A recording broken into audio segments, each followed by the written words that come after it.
हर एक different topic के लिए डिफरेंट थ्योरी बनाई जा रही थी।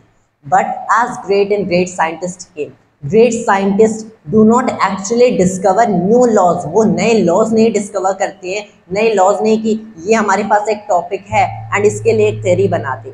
what they do is unify the laws. That is what happened. The greatest physicist of all time जिन्हें मैं कंसिडर करता हूँ सर आइजैक न्यूटन, उन्होंने क्या किया? ये didn't just discover the law of gravitation कि हाँ ये ग्रेविटेशन है, दो ऑब्जेक्ट्स हैं, यहाँ पे ये बोर्ड है, वहाँ पे एक चेयर रखिए अट्रैक्ट करें। He didn't just give this law. इस लॉ का ओरिजिनल रीजन क्या था कि उन्होंने दिया? It was to unify other different kind of laws, the laws of the earth and the laws of the heaven. पहले माना जाता था कि जो अर्थ के लॉज हैं, physical laws, natural laws, and जो हेवन के दूसरे प्लैनेट्स के हमारे स्काई के लॉज हैं वो डिफरेंट है। न्यूटन ने क्या बताया? No, they are not different, they are the same. कि जैसे हमारी अर्थ ऑर्बिट करती है अराउंड द सन, जिसका कंसेप्ट कोपरनिकस एंड गैलीलियो ने दिया था, तो जिस फोर्स की वजह से अर्थ सन के अराउंड रिवॉल्व करती है, जिस फोर्स की वजह से मून अर्थ के अराउंड रिवॉल्व करता है, उसी फोर्स की वजह से एक टूटता हुआ एप्पल नीचे गिरता है। What he did? He unified the laws.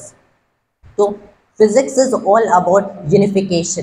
आजकल साइंटिस्ट क्या ट्राई करें? The holy grail of theoretical physics is to find a single law जो कि पूरे यूनिवर्स को डिस्क्राइब करे। No, we don't want these many laws कि आप हर एक पर्टिकुलर टॉपिक के लिए एक डिफरेंट लॉ बता दो, just to confuse the students, just to stress the students more and more. That is not what the purpose of physics is कि competition में और हमारा सिलेबस इंक्रीज होगा।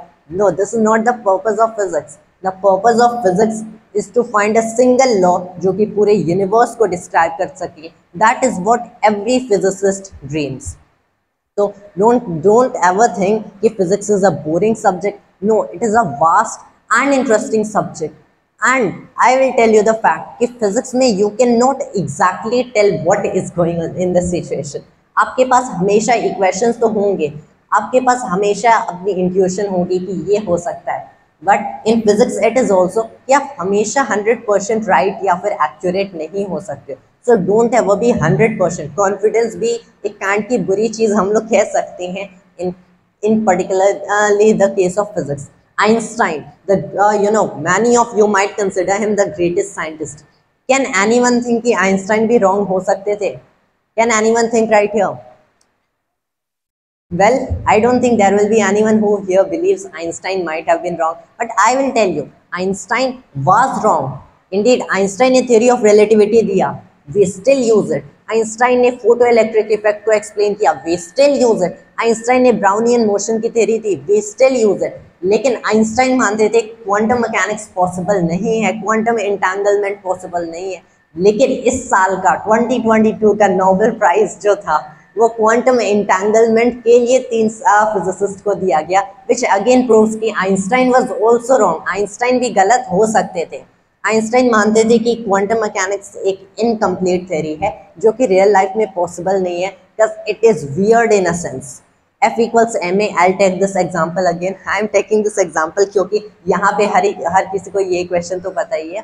तो there are other equations like constant speed के लिए speed equals distance by time. I'm considering this equation क्योंकि F equals ma is the equation जिसकी वजह से इंडस्ट्रियल रिवोल्यूशन हुआ। So it is the single most important equation. No, I won't say equals mc square. बहुत लोग मानेंगे equals mc square is very great or something like that. लेकिन F equals ma जो Newton का second law of motion था, it is the single most important equation in all of physics. तो ये जो F equals ma है, Newton ने क्या बताया कि आपके पास एक ब्लॉक है, मास m मान लो, उस पर फोर्स F एक्सर्ट करो, इसका जो एक्सेलरेशन होगा that is the force divided by the mass.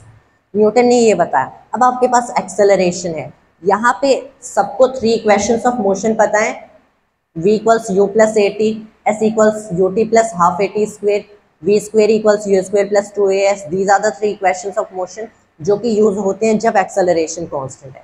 Force constant है तो एक्सेलरेशन कांस्टेंट है। It's just so simple, right? So simple. तो यहाँ पे अगर हमारा एक्सेलरेशन f by m मैं लिख रहा हूँ एंड इसको मैं